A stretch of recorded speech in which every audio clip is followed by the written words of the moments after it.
गुजरात सरकार ने आज मतदान फर्जियात करने का एक विधेयक पारित किया है। इस मुद्दे पर बातचीत करने के लिए हमारे साथ है गुजरात के मुख्यमंत्री नरेंद्र मोदी।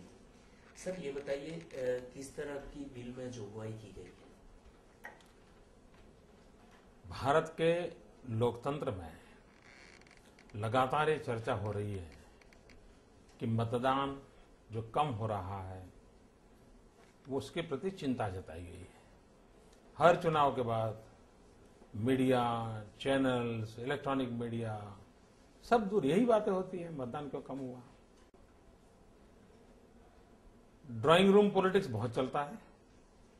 ड्राइंग रूम में बैठ करके दुनिया भर की सलाह दी जाती है, लेकिन अपने अधिकार का उपयोग करना, अपने कर्तव्य को बजाना, इसमें तो कोताही बरती जाती है।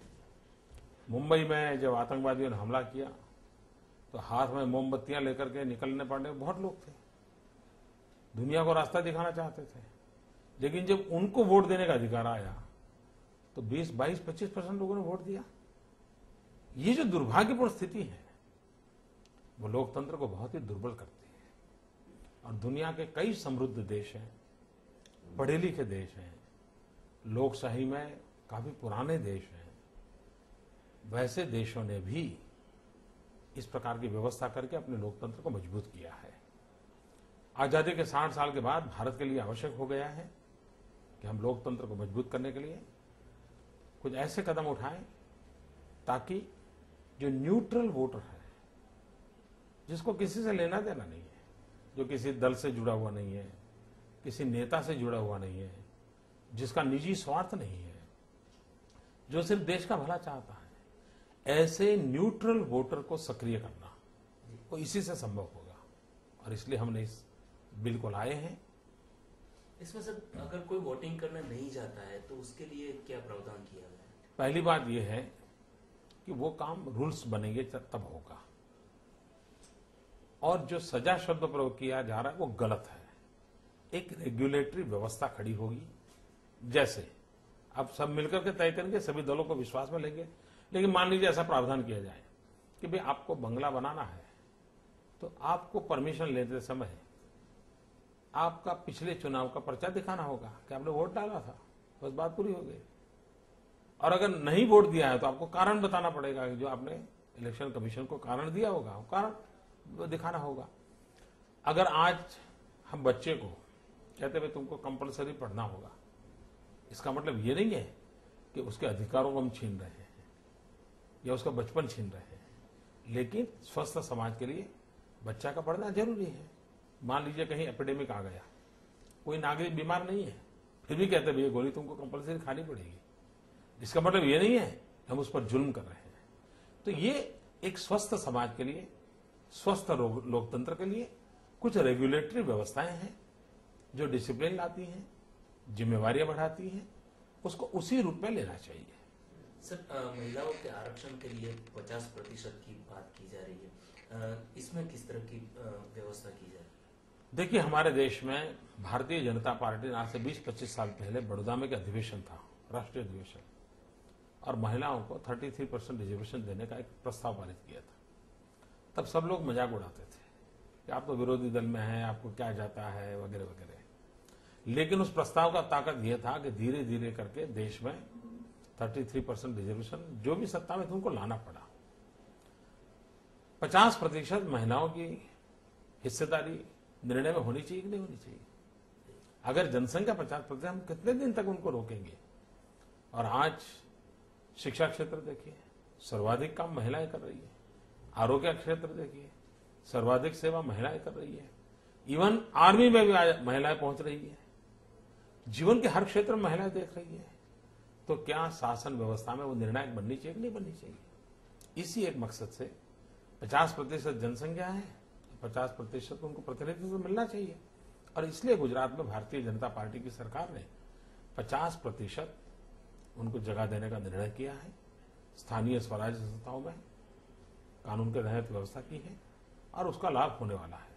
सर, गुजरात का जो विपक्ष है और नेशनली जो लीड कर रही है पार्टी कांग्रेस, वो यहाँ पर इस बिल का विरोध कर रही है, जबकि नेशनली इसको कुछ और स्वरूप दिया जा रहा है।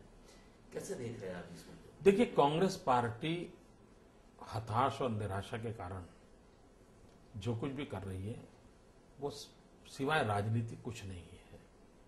अब कल जैसे हमने जहरीली शराब बेचने वालों के लिए फांसी की सजा का प्रावधान किया।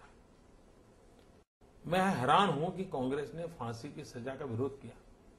जहरीली शराब बेच करके सैकड़ों लोगों को मारने वालों को बचाने में उनका इंटरेस्ट क्या है, हम समझ ही नहीं पा रहे। और दिल्ली में कांग्रेस ऐसा ही कानून दिल्ली के अंदर ला रही है और वहां कांग्रेस की सरकार है दिल्ली से प्रदेश में। तो ये राजनीति के सिवा कुछ नहीं है। और दूसरी बात है, जब हम कंपलसरी वोटिंग की बात कर रहे हैं, हम अकेले थोड़े हैं, दुनिया के कई देश कर रहे हैं। और मैं तो कांग्रेस के मित्रों को कह रहा हूं कि चलो भाई, आपको भारत का संविधान नहीं समझना है, आपको हिंदुस्तान की स्थिति नहीं समझनी है, दुनिया के देशों में कंपलसरी वोटिंग है, नहीं समझना है, मत समझो। ठीक इतना तो समझो, इटली में भी कंपलसरी वोटिंग है। कम से कम इटली से तो कुछ सीखो, हमसे नहीं सीखना है तो मत सीखो भाई। अब आशा करता हूं मैं कि इटली से तो कुछ सीखेंगे वो। सर, एक आखिरी सवाल, हालांकि ये महिलाओं से जुड़ा है, इस बिल से अलग है।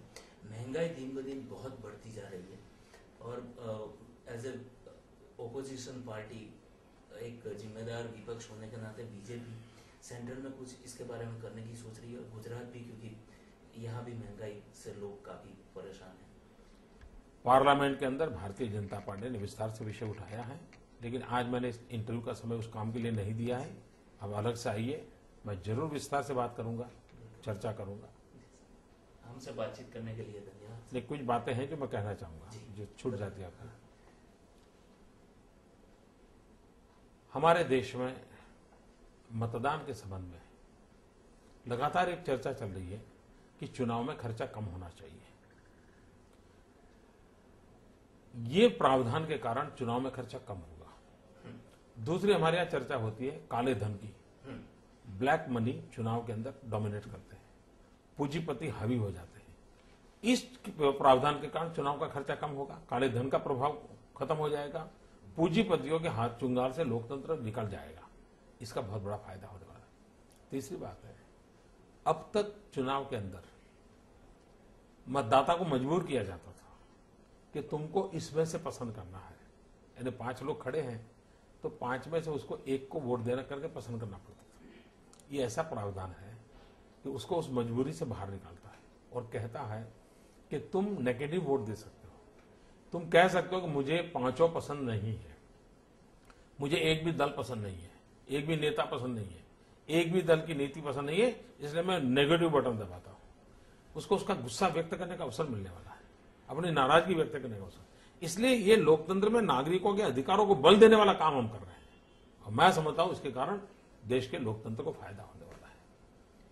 हमसे बातचीत करने के लिए धन्यवाद। धन्यवाद भैया। ये थे गुजरात के मुख्यमंत्री नरेंद्र मोदी, जिनका कहना है कि इस बिल के कारण न लोगों में वोटिंग के प्रति जागरूकता बढ़ेगी, बल्कि खर्चा भी इसके कारण बहुत ही कम होना है।